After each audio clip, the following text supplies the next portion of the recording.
प्रेम से बोलिए शंकर भगवान की जय। माता गौरा पार्वती गणपत ललनमा की जय। हर हर महादेव। देवादिदेव महादेव जी के चरण में प्रणाम करती हूँ, मेरा प्रणाम स्वीकार हो। माता गौरी पार्वती के चरण में प्रणाम करती हूँ, मेरा प्रणाम स्वीकार हो। गौरी पुत्र कार्तिकेय गणेश के चरण में प्रणाम करती हूँ, मेरा प्रणाम स्वीकार हो। माता और पिताजी के चरण में प्रणाम करती हूँ, मेरा प्रणाम स्वीकार हो। साहब हरेंद्रानंद भैया के चरण में प्रणाम करती हूँ, नीलम दीदी के चरण में प्रणाम करती हूँ, मेरा प्रणाम स्वीकार हो। गुरु भाई बहना, मैं एक शिव चर्चा कथा सुनाने जा रही हूँ। इस कथा को पूरा सुनिए और ये रहस्य जानिए। और देखिए गुरु भाई बहना, जो भगवान की कथा सुनते हैं वो भगवान के भक्त होते हैं, और जो भगवान के भक्त होते हैं वो लाइक जरूर करते हैं। इसलिए चैनल को लाइक कर दीजिएगा और हर हर महादेव जरूर लिख दीजिएगा। आपके घर में सुख शांति बनी रहेगी, भगवान का कृपा दृष्टि बना रहेगा। धन्यवाद। देखिए गुरु भाई बहना, एक नगर में एक राजा थे और एक रानी। राजा और रानी दोनों प्रेम पूर्वक रहते थे। रानी जो थी भगवान के भक्ति में कोई कसर नहीं छोड़ती थी। भगवान के पूजा पाठ करने में उसे बड़ा मन लगता था। धीरे धीरे समय बीत रहा था। राजा के साथ में रहते हुए 3 से 4 वर्ष बीत गया। रानी माँ बनने के लिए बहुत उतावला थी। उसे लगता था कि हम माँ बनेंगे, मेरा भी बच्चे होंगे, मैं बच्चे के साथ घूमूंगा फिरूंगा, खेलूंगा, अच्छा लगेगा, मेरे घर में बच्चे की किलकारियां गूंजेगा। भगवान ने उनकी श्रद्धा भक्ति पूरा कर दिए। वो बेचारी माँ बनने के लिए रह गई रानी। 9वां महीना बीता। 9वां महीना के बाद रानी का ओद्र से एक कन्या जन्म लिया। रानी और राजा कन्या को देखकर बड़े खुश हो गए। कन्या खूब सुंदर थी, जिसका रूप का कोई अनमोल नहीं, जैसे लगता है कि इंद्रलोक का परी। जो भी राजा की कन्या को देखते थे उसे देखकर मोहित हो जाते थे। थोड़ी देर ठहर के उसका चेहरा को देख लेते थे, उसके बाद ही हटते थे। कन्या का नाम सुमति रख दिए। राजा अपने पुत्री का नाम सुमति रखे। पुत्री के साथ राजा और रानी अपना जीवन व्यतीत करने लगे। 3 से 4 साल हुआ और एक दिन अचानक रानी का पेट में दर्द हो गया। और जब पेट में दर्द हो गया तो राजा उस वक्त घर पे उपस्थित नहीं थे।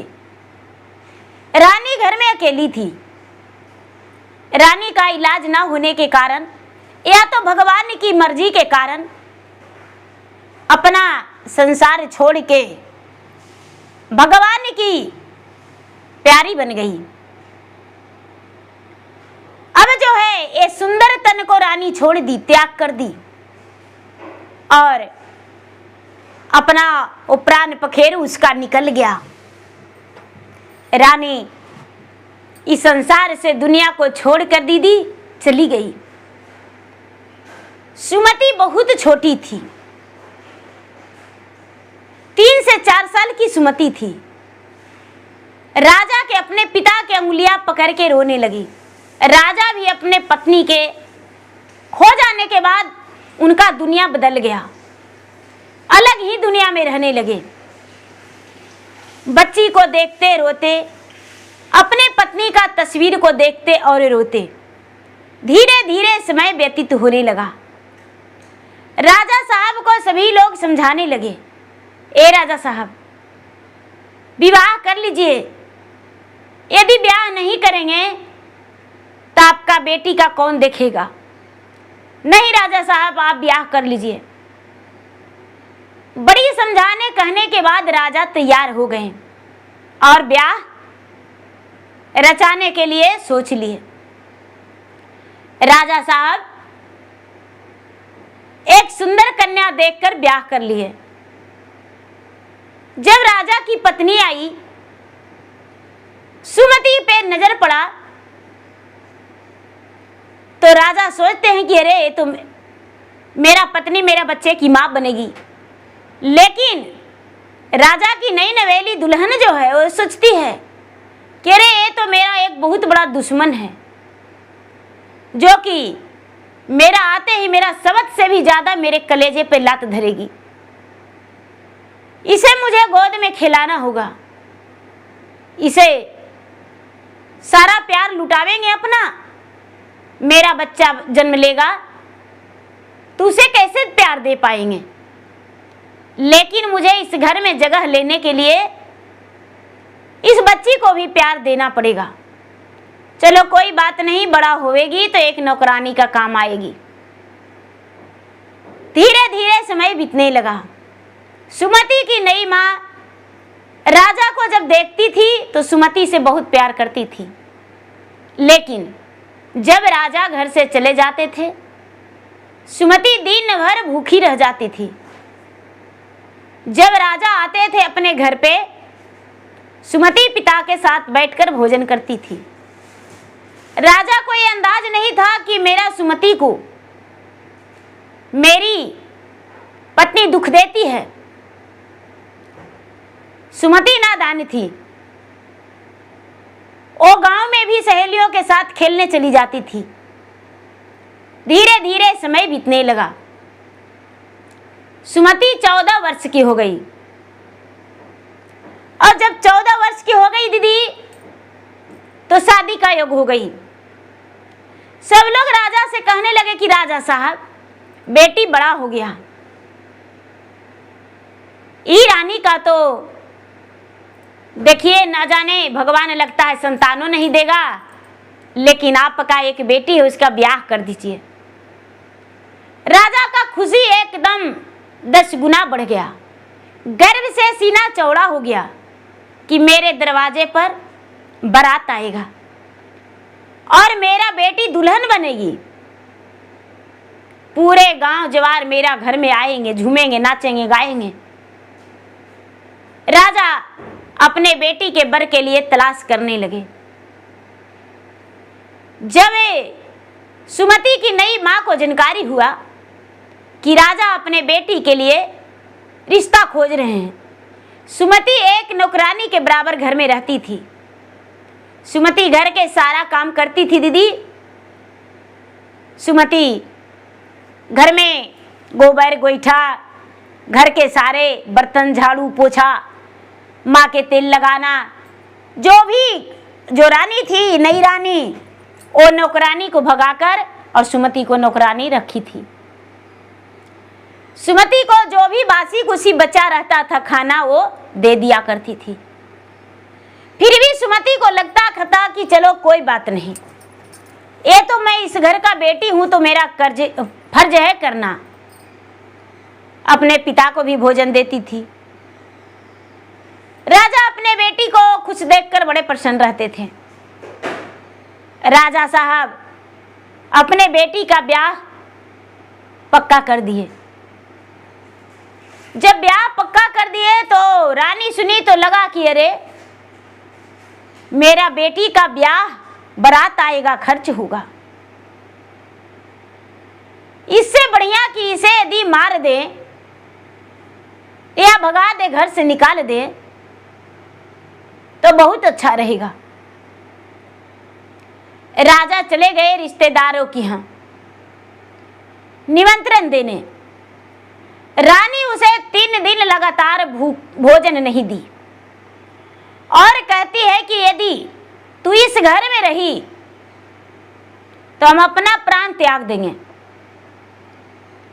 और तुम्हारे पिता को तो भी जीने नहीं देंगे, मर जाने के बाद भी उनको मार डालेंगे।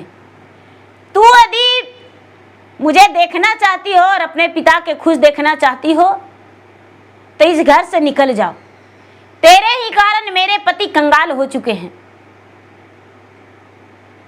सुमति सोचती है कि नहीं, ऐसा कोई बात नहीं, हम इस घर को कैसे छोड़ सकते हैं। सुमति लाचार हो गई। उसके माँ उसका बहुत पिटाई की, इतना मारी और बोली कि जब राजा साहब आएंगे तो अपना बदन को चूर लेंगे और बोलेंगे सुमति ने मुझे मारी है।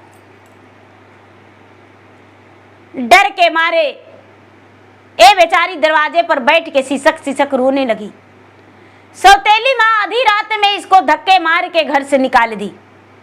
तू जाएगी मेरे घर से या नहीं, और नहीं तो तुम्हें काट काट के कुटी करके बोड़िया में बंद करके नदिया में फेंक देंगे। सुमति घर से निकल गई, और जब घर से निकल गई दीदी तो चलते बहुत दूर चली गई। रात्रि में रास्ता चल रही है।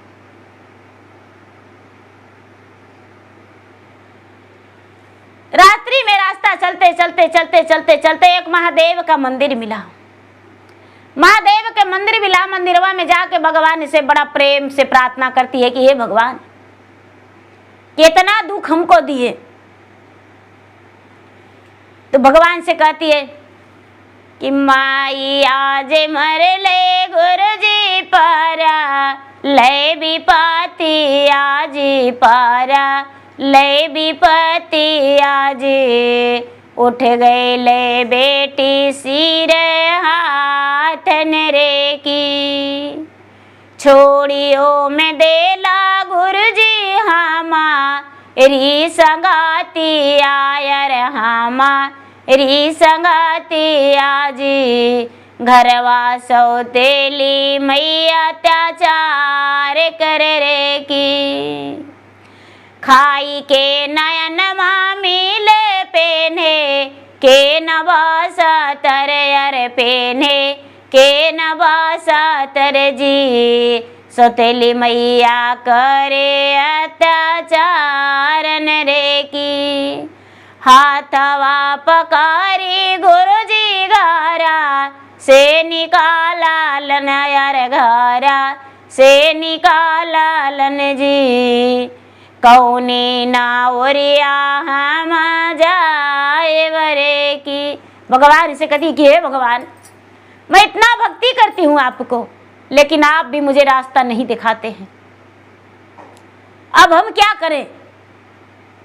मेरी माँ तो सौतेली है, घर से निकाल दिया है, किस ओर जाएं? एक आध घंटा महादेव के मंदिर में बैठी, उसके मन में कोई भगवान उसे दर्शन नहीं दिए। उसको मन में न जाने क्या आया, वो मंदिर से निकल गई। सवेरा हो गया, फिर से चलने लगी। रास्ता चलते जोरों का प्यास लग गया। जब जोर का प्यास लग गया तो बेचारी का एक झोपड़ी दिखाई दिया। झोपड़ी दिखाई दिया, मट्टी का मकान था, छोटा सा एक घर, उसमें फूस पतई से छाया हुआ था। दीदी वही में बेचारी देखती है कि इसमें लगता है कोई रहता होगा, और जब रहता होगा तो मुझे पानी पीने को लिए दे देगा। जब उस झोपड़ी के अंदर गई तो कोई नहीं था। एक घड़े में पानी रखा हुआ था, घड़े से पानी लेकर पी ली और बैठ गई। तो इधर उधर देखती है कि अरे कोई नहीं है। सो जाते हैं। रात में पूरी रात नहीं सोई हूँ, और इस वक्त भी मैं चलते चलते थक चुकी हूँ। दोपहर से नीचे ढल चुका है दिन। क्या करती है कि बेचारी सो जाती है। गहरा नींद पड़ गया दीदी, और एक बहुत बड़ा विषैला नाग उस झोपड़ी में आ गया। जब झोपड़ी में आया तो इसको देखकर नाग एक तरफ खड़ा हो गया। बड़ी बड़ी आंखें नाग को था, एकदम फुफकार गुस्से में जैसे रहता उस तरह नाग, एकदम विषैला नाग अपना रूप लेकर खड़ा है। जब सुमति का नींद टूटा तो नाग को देखकर घबरा गई। नाग को देखकर घबरा गई और घबरा के झोपड़ी से निकल गई। झोपड़ी से निकल के बाहर हो गई। बाहर जाके सोचती है कि अब क्या करें, नाग तो मुझे डांस लेगा और मैं मर जाऊंगी। हे भगवान मुझे बचा लीजिए भगवान भोलेनाथ, ये नाग मुझे डांस लेगा। बड़ा दुखी मन से भगवान को पुकारती है, लेकिन भगवान उसे कोई मदद नहीं करते हैं। आगे को जाती है तो पूरा उसे भूख कस के जोर से लग गया। अब सोचता है अब हम क्या करें, मुझे भूख भी लग गया, अब चलने का भी ताकत नहीं है। कई दिन से मुझे माँ ने खाना भी नहीं दिया, घर से भी निकाल दिया। मुझे समझ में नहीं आता है कि मैं क्या करूं। जाके पेड़ के फल पतैया तोड़ तोड़ के खा ली और बैठ गई। रात में सोचती है कि मैं सुरक्षित नहीं हूं भगवान, चले उसी झोपड़ी में देखते हैं, नाग चला गया होगा। हिम्मत जुटा के और उसी झोपड़ी में चली गई। देखती है कि कोई नाग नहीं है। उसी झोपड़ी में जाकर फिर से सो गई। जब आधी रात में इसे नींद खुला तो अपना तरकीब सोचने लगी कि हे भगवान मेरा जीवन पालन कैसे होगा। मैं तो एक राजघराने की बेटी थी। जाके लकड़ी तोड़ के और बेचने के लिए चली गई बाजार में। बाजार में जाके लकड़ी बेची, 2-4 पैसे हो गया। उससे कुछ सामग्री खरीदी और ले आई। बाजार के भोजन भी कर ली। धीरे धीरे पैसा जमा करके लकड़ी बेचने का काम करने लगी, वही झोपड़ी में रहने लगी। लेकिन क्या होता है दीदी, ये बनाती थी भोजन तो आधा भोजन रख देती थी और आधा भोजन खा जाती थी कि सुबह में खाना खा के लकड़ी बेचने चले जाएंगे तोड़कर। लेकिन वो भोजन इसको नींद पड़ने के बाद न जाने कौन खा जाता था। इसे समझ में नहीं आता था कि मेरा भोजन आखिर कौन खा जाता है। कोई दिखता भी नहीं है और मेरा भोजन भी नहीं रहता है। फिर सोचती थी बेचारी कि शायद इस कमरा में तो, झोपड़ी में तो कोई गेट भी नहीं है, कोई जंगली जानवर आता होगा और मेरा भोजन खा जाया करता होगा। लेकिन पानी कहाँ से आता है? घड़े में पानी घटता ही नहीं है, घड़े में पानी भी रखा रहता है। धीरे धीरे धीरे धीरे समय बीतने लगा। एक दिन सोचती है कि हम बैठकर देखेंगे मेरा भोजन कौन कर जाता है। बैठकर देखने लगी तो आया नाग उधर से और गेड़री मार के बैठ गया नाग। ये लड़की सोने का नाटक कर ली थी, आंखें मूंद ली थी। इसके सूरत को नाग निहारने लगा। विषैला नाग सूरत को निहारने लगा और निहारते निहारते इसका बदन जो है अपना जीभ से चाटने लगा। चाट के और उसके बाद वो रोटी खा गया नाग। ये सोचती है कि सर्प तो रोटी नहीं खाता है, ये सर्प रोटी कैसे खा लिया। जब नाग को अपना बदन एकदम चूमते देखा तो इसका तो सन्नाटा छा गया। बैठ गई। उसके बाद कहती है कि हे नागराज, आप मेरा रोटी कैसे खा गए? आप क्या रोटी भी खा सकते हैं? नाग बड़े प्रेम से बोला, हाँ हम रोटी खा सकते हैं। ये सोचिए, अरे ये तो मनुष्यों की भाषा बोलता है। बोला कि भाई तू मनुष्यों की भाषा क्यों बोलता है, कैसे बोलता है? बोला कि हाँ हम मनुष्य की भाषा बोल सकते हैं और हम तुमसे प्यार करते हैं, हम तुमसे शादी करेंगे। सुमति एकदम दंग रह गई। इसका शरीर जो है सन्नाटा छा गया और ये सोचती है कि हे भगवान, ये सर्प मुझसे कैसे ब्याह कर सकता है? नहीं नहीं, इस सर्प से हम ब्याह कैसे करेंगे? सुमति हाथ जोड़कर बोली, हे नागराज, मेरा प्राण को बख्श दीजिए, हम आपसे शादी नहीं कर सकते हैं। मैं एक राजा की बेटी हूँ, भले ही मेरा माँ मर गई है, मैं अपना गुजर बसर इस जंगल में बढ़िया से कर लूँगा। नागराज बोले, यदि तू शादी नहीं करेगी तो हम तुम्हें डांस लेंगे, तुम्हारा प्राण ले लेंगे, तुम्हें मुझसे शादी करना होगा। एक गुरु भाई बहना, लड़की लाचार हो गई। सवेरा हुआ, नाग उसे बड़ा सुंदर एक हार दिया। लो ये हार पहन लो, ये हार तुम्हें कैसा लगेगा। जब उस नाग ने हार दिया सुमति को, सुमति गले में हार पहनी तो उसका चेहरा एकदम सुंदर लगने लगा। सुमति बोली, हे नागराज, ये हार तो बड़ा सुंदर है। बोला, चलो रख लो। दूसरा दिन उसे एक अंगूठी दिया नाग। अंगूठी हाथ में पहनी तो हाथ उसका बड़ा चमकीला बन गया, सुंदर एकदम लाइट बत्ती लग जैसे जल रहा है। नाग पूछा, ये अंगूठी कैसा लग रहा है। सुमति बोली, अंगूठी तो बड़ा सुंदर है, लेकिन ये नहीं पूछती थी दीदी कि ये नाग आप कहाँ से ला कर देते हैं। एक दिन नाग बोला, अब तुम्हें लकड़ी काटने का कोई जरूरत नहीं, और रुपया उसे दिया कि लो, मैं तुम्हें कुछ पैसा देता हूं। सुमति बोली, इस पैसे से क्या करेंगे। तो तुम्हें शादी का तैयारी करना होगा। वो सोचती है कि हे भगवान भोलेनाथ, लगता है मेरा जिंदगी में यही सर पे लिखा है, इसी से मुझे ब्याह करना पड़ेगा। धीरे धीरे वो भी नाग से प्यार करने लगी। नाग जो था उसका बदन में एकदम गहना से जड़ दिया, सुंदर वस्त्र, पैसे, गहने सब कुछ दे दिया। सुमति भी नाग से प्यार करने लगी। सुमति अब एक पल भी नाग को नहीं देखती थी तो उसका बेचैनी हो जाता था। पति परमेश्वर मान ली,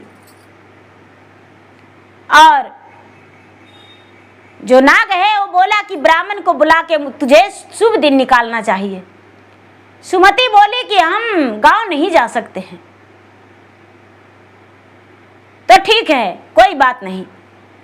एक दिन अचानक उसी जंगल के रास्ते से एक ब्राह्मण जा रहे थे। नाग बोला कि देखो, एक ब्राह्मण जा रहा है, उसे बुला लो। सुमति बुलाई, बैठाई। ब्राह्मण बैठकर और अपने पोथी पत्रा निकाल के सारा रिश्ता, उसको दीन ठिकाना सब कुछ बैठा दिए। उसी जगह पे दीन ठिकाना सब बैठा के और दे दिए।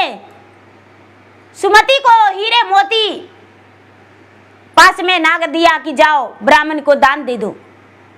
हीरे मोती सुमति ब्राह्मण को दान दी। ब्राह्मण बड़े खुश हो गए कि अरे, एक लड़की और मुझे हीरा मोती दान में दिया है, इतना तो राजा भी मुझे नहीं देता है कभी। ब्राह्मण घर जाके अपना पत्नी से दिया। ब्राह्मण बड़ा गरीब था, भगवान का भक्ति करता था। ब्राह्मण अपना पत्नी से बोला, दीदी, उसका पत्नी बड़ा खुश हो गई कि आज बहुत सारे नेग लेकर आए हैं, हीरे मोती। ब्राह्मण बोला कि देखो, एक जंगल में लड़की रहती थी अकेली, शादी का मुहूर्त दिखवाया, दिन बैठवाया, और उसी ने मुझे सब कुछ दिया है। ब्राह्मणी बोली, है स्वामी, उसका शादी करवाइएगा तो और न जाने कितना रुपया देगा। ब्राह्मण अब उसी रास्ता से रोज जाने लगे। ब्राह्मण को सुमति रोज प्रतिदिन कभी अन्न, कभी रुपया, तो कभी हीरे, कभी वस्त्र रोज दान में देने लगी। कभी भोजन ही करवा देती थी। ब्राह्मण बड़े प्रसन्न थे। धीरे धीरे धीरे धीरे समय आ गया शादी का। सुमति सारा सामान खरीद ली थी, लेकिन नागराज के लिए वस्त्र नहीं खरीदी थी। नागराज कहते हैं कि क्या तूने सारा शादी का तैयारी कर ली है। सुमति बोली, हाँ, हम सारा तैयारी कर लिए हैं।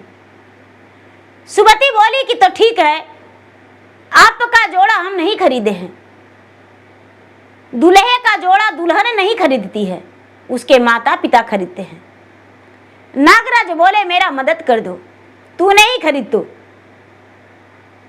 सुमति जाकर शादी का जोड़ा भी खरीद लिया, मंडप का तैयारी कर लिया, लाखों का खर्च हो गया। उसी झोपड़ी के पास सुमति का शादी का दिन आ गया।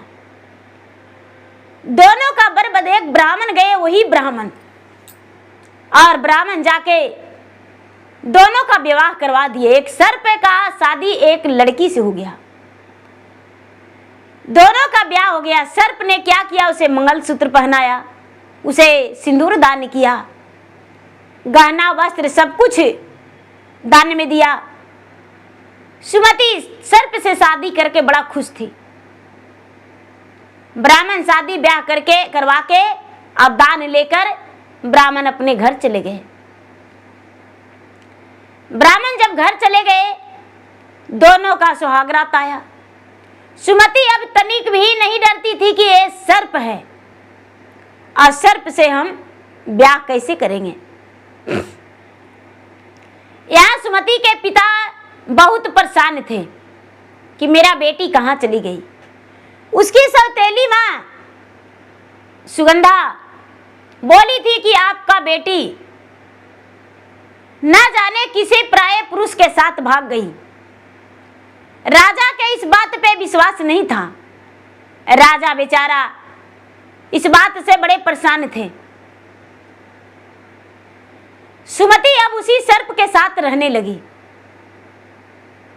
सर्प जो है धीरे धीरे 4-6 महीना ब्याह होने के बाद भी सुमति के साथ ही रह रहा था। सुमति क्या करती है कि उस सर्प को रोज एक कपड़े लेकर बदन को पोंछती है। सुमति फूल बिछाती है, चुन चुन के लाके उसके सोने के लिए, सर्प के सोने के लिए, सर्प के लेकर बगल में सोती है। सर्प जो है इसके सर पे अपने फन रख के सो जाता था। एक दिन के बात है कि राजा सुमति के पिता उसी रास्ते से कहीं जा रहे थे। सुमति देखी, अपने पिता को देखकर परेशान हो गई और जाके जल्दी से घोड़ा रोकवा के कहती है कि पिताजी आप कहां जा रहे हैं। सुमति के मांग का सिंदूर राजा का तो कलेजा दहला दिया। राजा एकदम सन्नाटा छा गए और बोले तू इस झोपड़ी में तूने शादी कर लिया। सुमति ने सारी बातें बताई अपने पिता से। पिताजी मैं सोचा था अब न अब माँ संवर जाएगी, सुधर जाएगी, लेकिन आपको जाने के बाद माँ तो अत्याचार ही कर दिया। मेरे साथ ऐसा ऐसा बर्ताव किया, आधी रात में घर से निकाल दिया। माँ बोली यदि नहीं जाओगी तो तुझे काट के टुकड़े टुकड़े कर देंगे, आंखें फोड़ देंगे, तेरे पिताजी को भी जीने नहीं देंगे। माँ का बातें मुझे अत्याचार कर दिया और मैं इसे घर से निकल गया। राजा बोले बेटी जरा मेरा जमाई कौन है, मैं उन्हें देखना चाहता हूं। सुमति डर गई अपने पिता से, लेकिन हिम्मत जुटाते हुए बोली पिताजी आपका जमाई एक सर्प है। मेरे जमाई सर्प है? हाँ आपका जमाई एक सर्प है। राजा साहब झोपड़ी के अंदर गए, देखते हैं कि अरे इसके घर में तो जैसे ताजमहल हो अंदर में, ये झोपड़ी बाहर से है, ताजमहल की तरह सजाया है अंदर में, और सर्प जो है एकदम फूल के सिंहासन पे बैठा हुआ था। राजा देखकर डर गए। बेटी इस सर्प को साथ छोड़ दो, इस सर्प के साथ तुम नहीं रहो, घर चलो। ए दीदी ए भैया, सुमति प्यार में बंध चुकी थी, उस सर्प के प्यार में पागल हो गई थी। बोली नहीं पिताजी मैं इस सर्प के साथ नहीं छोड़ सकती हूँ। राजा सोचते हैं मन ही मन कि इस सर्प को ले जाकर अग्नि जला के उसी में सर्प को मार के जला देंगे, मेरा बेटी का छुट्टी हो जाएगा। और राजा जो है, राजा कहते हैं कि दोनों मेरे घर चलिए। शादी तो हो गया है, सर्प तैयार हो गया और सुमति भी राजी हो गई। बरसों बीत गया था, दोनों सुमति अपना घर गई, पिता के घर।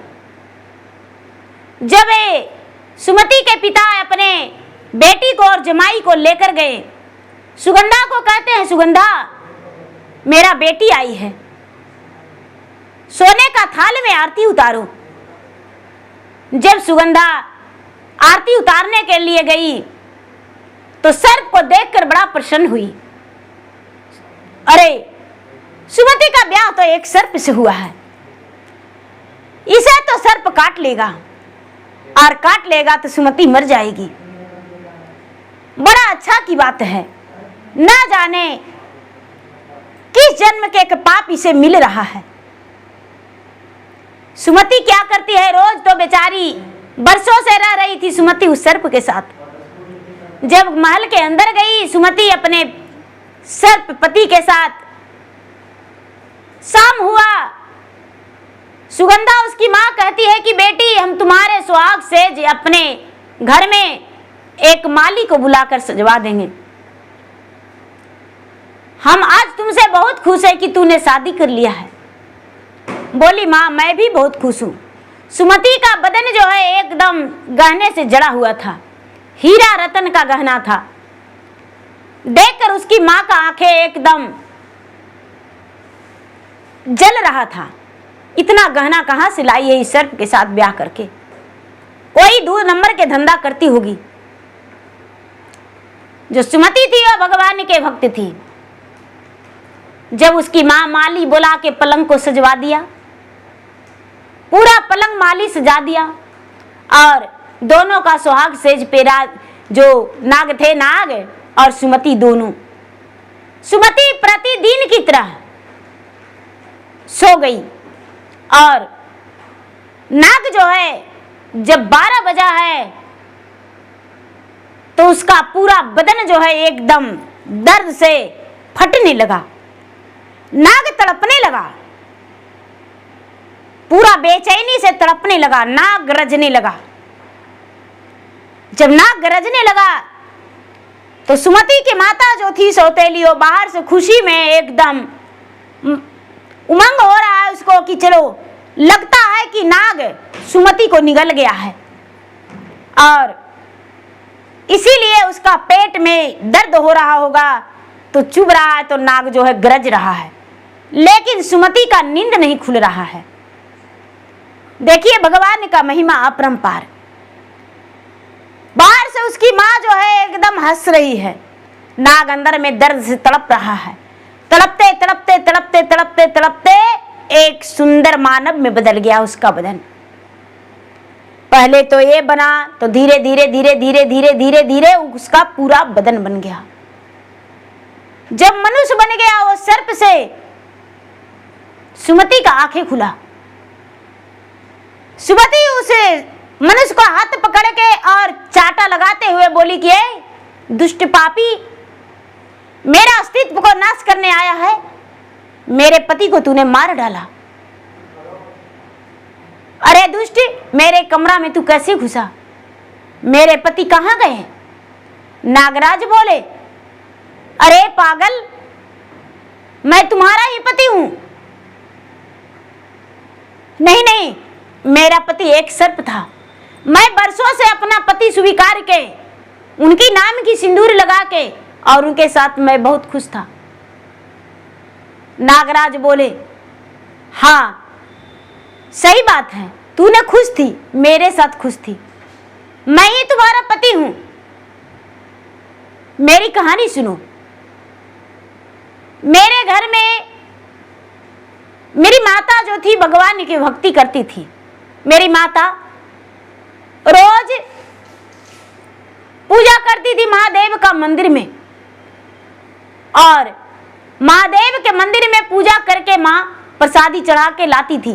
पहले मुझे नहीं देती थी, मैं गुस्से में भगवान के शिवलिंग पे पेशाब कर दिया करता था कि तू मुझे प्रसादी पहले नहीं देती हो, फल नहीं देती हो।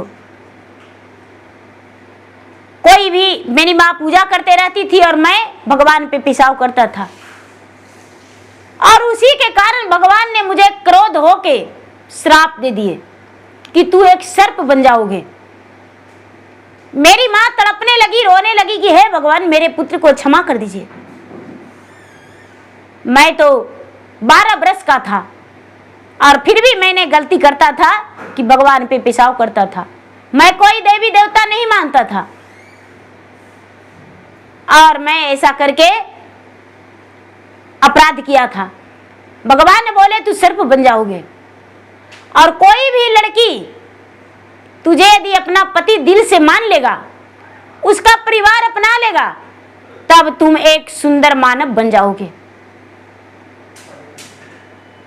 माँ मुझे वन में नहीं आने देने को लिए चाहती थी, लेकिन मैं जबरदस्ती वन में आके और अपना जीवन व्यतीत कर रहे थे। माँ के सामने मुझे माँ का दर्द देखा नहीं जाता था, इसीलिए वन में हम रह रहे थे। उस झोपड़ी में मेरे पिताजी और माता ने ही झोपड़ी बना दिए थे और उसी झोपड़ी में हम रहते थे। इस बात को सुन के सुमति अपने पति को गले लग गई। बातें करते करते सुबह हो गया। सुबह हुआ तो दरवाजा सुमति खोली, सुंदर एक लड़का के साथ निकली, राजा को बुलाकर लाई। सुगंधा, राजा साहब चलिए अपने बेटी को करनामा देख लीजिए। ये तो ब्याह का तो सर्प से की थी, लेकिन एक राजकुमार के साथ है जिसका गले में देखिए हीरा रतन जड़ा हुआ माला है। देखिए, राजा देखे, बोले अरे बेटी मैंने तुम्हें प्रवेश करवाया था तो एक सर्प के साथ। सर्प बोला पिताजी क्षमा कर दीजिए, मैं दिखावे में एक सर्प था जो कि सुमति के आपकी पत्नी यानी मेरी सासू माँ बहुत दर्द और दुख दिया था। इसकी खुशी के लिए मुझे ऐसा रूप बनाना पड़ा था। मैं एक सुंदर राजकुमार हूँ, भगवान का भक्त हूँ। राजा दोनों को देखकर बड़े प्रसन्न हो गए। सुगंधा जल बूंद के आधी हो गई। राजा जो राजकुमार है वो कहता है कि पिताजी मुझे विदाई दे दीजिए, हम अपना घर जाना चाहते हैं। राजा बेटी और जमाई को दोनों को विदाई दे दिए। जितना लौ लसगन देना था सब कुछ देकर विदाई दे दिए। सुमति अपना ससुराल गई। उसकी सास देखी, गांव वाले लोग देखे, बड़े प्रसन्न हो गए। अरे मेरा बेटा आ गया, बहू आ गए। खुशी के मारे उनका तो फुली नहीं समा रहा था। आगे सुमति का जीवन संवर गया, उसका जिंदगी में कोई दुख नहीं। सुमति अपना ससुराल में खुशी खुशी जीवन बिताई। सौतेली माँ की अत्याचार। तो प्रेम से बोलिए शंकर भगवान की जय। भैया दीदी मेरा वीडियो अच्छा लगे तो एगो लाइक कर दीजिएगा और हर हर महादेव जरूर लिख दीजिएगा। जो भगवान के सच्चे भक्त होते हैं वो हर हर महादेव जरूर लिखते हैं। धन्यवाद।